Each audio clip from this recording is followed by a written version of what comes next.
आज हम classification of anaesthesia पढ़ेंगे, जिसमें हम तीन क्लासीफाई करते हैं, एक तो जनरल, एक स्पाइनल और एक लोकल। इससे पहले हमने इंट्रोडक्शन पढ़ी थी एनेस्थीसिया की। अब हम इसको तीन टाइप से पढ़ेंगे। एक वीडियो में हम जनरल एनेस्थीसिया पढ़ेंगे, एक में स्पाइनल और एक में हम लोकल पढ़ेंगे। तो सबसे पहले आता है हमारा जनरल एनेस्थीसिया। जनरल एनेस्थीसिया में क्या होता है, the basic component triad of general anaesthesia में हम क्या करते हैं, नारकोसिस होता है मतलब मेमोरी लॉस, फिर एनाल्जेसिया और muscle relaxation. The concept of anaesthesia is called as balanced anaesthesia. सबसे पहले हम इसमें प्री ऑक्सीजनेशन देखते हैं। This is very important part of general anaesthesia. Pre oxygenation is done for 3 minutes because 99% of denitrogenation take place in 3 minutes. The aim of pre-oxygenation is to increase oxygen reserve of the body, which is in the form of functional residual capacity. The oxygen content of the FRC filled with air is 500 ml होता है हमारा, which lasts for 2 minutes. Only oxygen consumption is 250 ml per minute. With pre-oxygenation for 3 minutes, the whole of the air of functional residual capacity can be replaced with 100% oxygen. This increases the oxygen content of functional residual capacity to 2.5 liter, which can last for 8 to 10 minutes. ठीक है, सबसे पहले हमने pre oxygenation करनी है ताकि हमारी जो रेजिडुअल ऑक्सीजन है वो हमारी शरीर में बची रहे। General anaesthesia are classified in 2 groups. इसमें 2 ग्रुप आते हैं हमारे, इनहेलेशन एजेंट्स और intravenous agents. Inhalation agents are introduce through inhalation. जैसे हमारा नाइट्रस ऑक्साइड आता है सबसे पहले, जिसको हम क्या बोलते हैं, लाफिंग गैस बोलते हैं। It was first prepared by Joseph priestly. इसकी फिजिकल प्रॉपर्टी क्या होती है, हम देखो लाफिंग गैस कैसी होती है हमारी, कलरलेस, है ना। वो मूवी देखी है ना, एक मूवी में लाफिंग गैस वो फैल जाती है ना, तो वो कैसी होती है, कलरलेस होती है, नॉन इरिटेटिंग होती है ना, और स्वीट स्मेलिंग होती है। ठीक है, stored in blue coloured cylinder. किस में होगी वो, ब्लू कलर सिलेंडर में। 1.5 times heavier than air, 35 times more soluble than nitrogen. Although it is non inflammable, non explosive, but it can support fire पे सपोर्ट कर सकती है, लेकिन नॉन इन्फ्लामेबल और नॉन एक्सप्लोसिव होती है। इसकी एनेस्थेटिक प्रॉपर्टीज़ क्या है, it is not a complete anaesthetic, it is used as a career gas to other inhalation agents. ये कैरियर की तरह ये काम करती है। गुड एनाल्जेसिक हो सकती है, मतलब आपके पेन को ख़त्म कर सकती है। Not a muscle relaxation, muscle relaxant नहीं होती। जो हमारे 3 कंपोनेंट थे जनरल एनेस्थीसिया के, उसमें से सिर्फ एक को ही ये करती है, मतलब एनाल्जेसिया को ही, ना नारकोसिस करती है, ना मेंसिया करती है, ना ही मसल को रिलैक्स करती है। ठीक है, फिर आता है second gas effect. When nitrous oxide given along with other inhalation agents, it increases the alveolar concentration of that agent and its own also. Metabolism इसका कैसे होता है, it is not metabolised in human body. ये excrete हो जाती है through lungs. A small amount of gas excreted through skin known as percutaneous excretion. ठीक है, इसका सिस्टमिक एक्शन क्या है, कार्डियोवैस्कुलर, मतलब दिल पर ये क्या प्रभाव डालती है। It can be use safely for cardiac patient and patients in shock. अब ये लाफिंग गैस होती है तो हार्ट वाले पेशेंट्स के लिए अच्छी होगी, ऐसे हम इसको याद कर सकते हैं। सेरिब्रल में ये क्या करेगी, इंट्राक्रीनल टेंशन को बढ़ा देगी। अब इतना हंस लिए तो इंट्राक्रीनल टेंशन तो हमारी बढ़ जाएगी।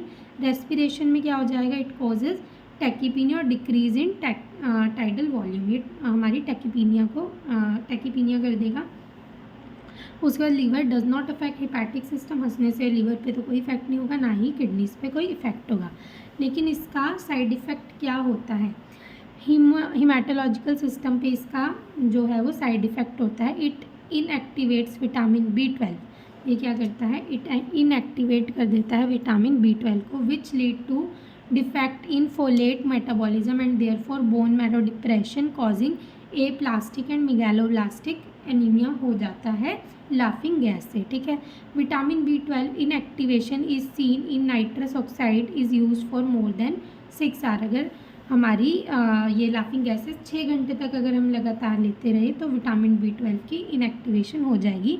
फिर आता है हमारे न्यूरोलॉजिकल सिस्टम पे। विटामिन B12 की डेफिशिएंसी से डीमाइलिनेटिंग हो जाता है हमारा lesions of spinal cord. Use in anaesthesia में it as a supplement of to anaesthesia, not a complete anesthetic, as a carrier gas for inhalation agent.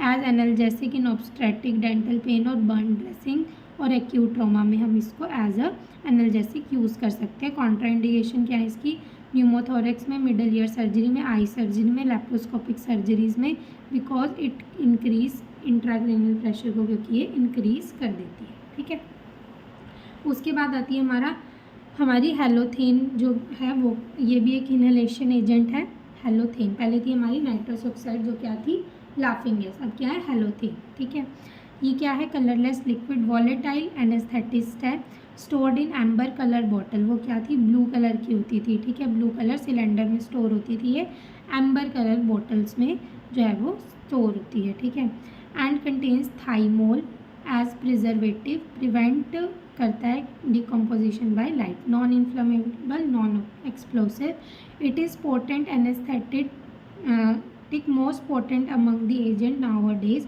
Slow induction and recovery time, not a good analgesia, muscle relaxation जो होती है इसमें moderate होती है। ठीक है, effect क्या क्या डालती है ये, कार्डियोवेस्कुलर पे हैलोथेन causes significant decrease in cardiac output, ये क्या कर देती है, कार्डियक आउटपुट को कम कर देती है, which is because of direct depression of myocardium and bradycardia, blood pressure भी डिक्रीज हो जाता है और स्फीयर वेंट्रिकुलर अरिदमिया भी हो जाता है। ठीक है, फिर रेस्पिरेटरी सिस्टम में क्या होता है, among all inhalation agent use nowadays it minimally inhibits respiration, laryngeal and pharyngeal reflexes are depressed.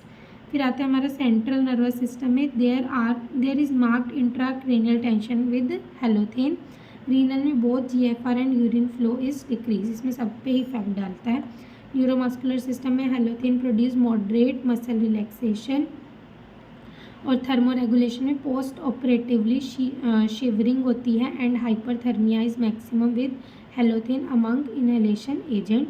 Liver में it cause hepatitis also called as halothane hepatitis भी ये कॉज कर देती है। ठीक है, फिर आता है हमारा रिस्क फैक्टर। रिस्क फैक्टर में हमारा क्या आएगा, multiple exposure is single most important factor होता है इसका। हाइपोक्सिया हो जाएगा, मिडल एज में obesity, female patient with auto immune diseases. ठीक है, based on above observation guidelines for use halothane are avoid repeated use, इसका अवॉइड करना है, at least an interval of 3 months is mandatory between 2 exposure, avoiding patients with coexisting autoimmune diseases. If patient of halothane's hepatitis has to undergo surgery then the inhalation agent of choices sevoflurane होता है इसका।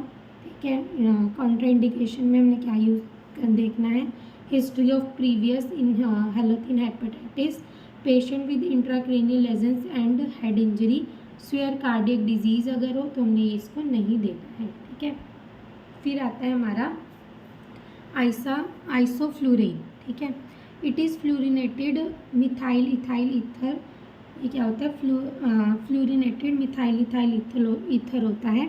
ये भी क्या होता है, हमारा colourless होता है लेकिन पंजेंट होता है। ठीक है, कि तो इसका इंडक्शन जो होता है वो स्मूथ नहीं होता, नॉन इन्फ्लेमेबल, नॉन एक्सप्लोसिव हो गया। एनेस्थेटिक प्रॉपर्टी में हमारा क्या होगा, moderate induction and recovery time, not a good analgesic, muscle relaxation भी इसकी क्या होती है, मॉडरेट होती है। अब ये क्या करेगा, आइसोफ्लुरेन भी जो है हाइपोटेंशन मैक्सिमम करेगा। With isoflurane it is the inhalation agent of choice, controlled hypotension, cardiac output is best maintain among all inhalation agent.